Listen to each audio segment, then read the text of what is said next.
So, a huge financial services company gets hit with a massive data breach. But the real question is, what was actually stolen? Today, we're going to break down the cybersecurity incident at Prosper, untangling the company's official story from what security researchers ended up revealing. Okay, let's get right into it. Okay, so this is the number that just blew up in the headlines. According to the data breach notification service Have I Been Pwned, a whopping 17.6 million individuals had their information compromised in this one event. And yeah, that is a staggering number.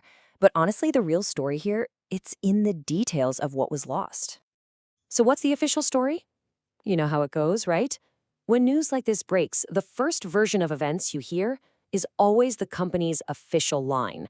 Let's take a look at what Prosper told its customers and the public right after they found out what was going on. So let's start with what Prosper themselves said. This is coming straight from their public customer FAQ page. This was the narrative they wanted everyone to hear in the immediate aftermath. Okay, now this statement, it's really interesting. Not just for what it says, but for what it leaves out. They admit to the big one, right? Social security numbers. I mean, that's huge. That's serious. But the phrase personal information, what does that even mean? It's so vague, it could be almost anything. And then comes this. This was their big attempt to calm everyone down. They immediately tried to squash the number one fear people have in these situations: are hackers in my account draining my money? They drew a really clear line here, saying, hey, your funds and your active accounts are safe. And this right here, this tells us how it happened. See, the bad guys weren't trying to guess your password to log into your individual account. No, they went for the whole enchilada. They got into the company's databases on the back end and just pulled out massive chunks of data straight from the source.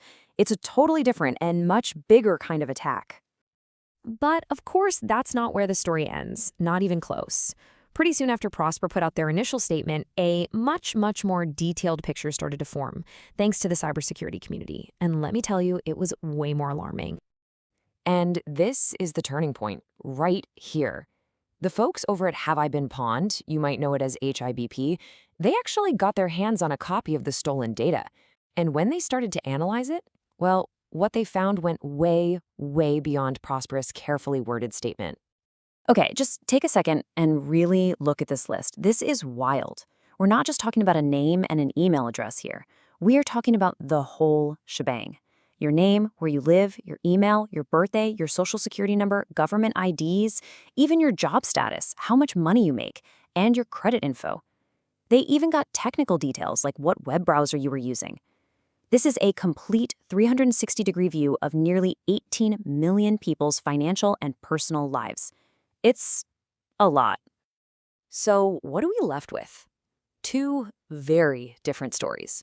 You've got the company's vague statement and then this incredibly specific and frankly terrifying list from researchers. So how did Prosper react when all this new info came out? While this was their official response, notice they don't actually deny it. They just say they can't validate the claim. It's a classic corporate move, you know? It buys them time while they figure out exactly how bad the damage is and what they're legally required to do next. And putting it side by side like this, wow, it just makes the gap crystal clear. On one side, you've got Prosper's notice, vague personal information and social security numbers.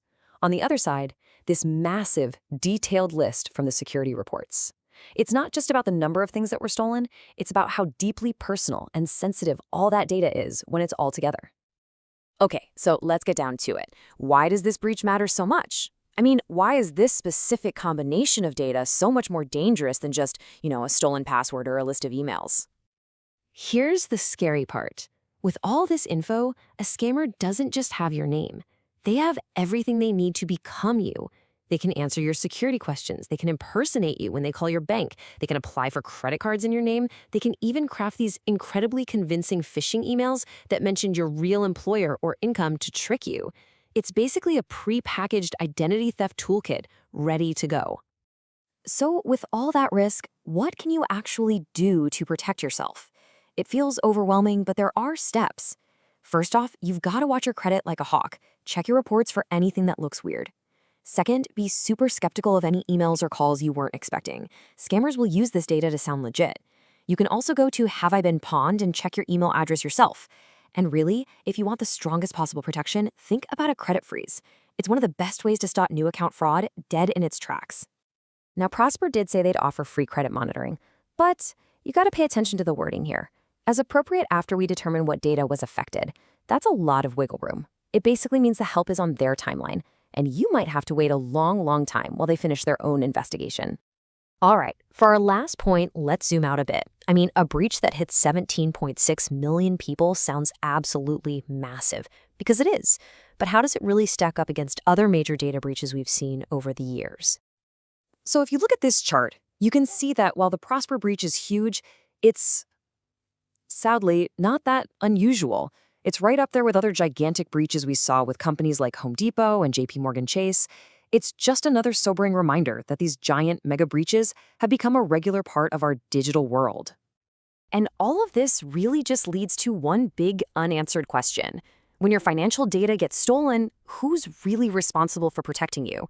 Is it the company that had your data in the first place? Is it the government regulators? Or in the end, does it all just fall back on you, the individual, to pick up the pieces? It's the central problem in every single one of these breaches, and we still don't have a good answer.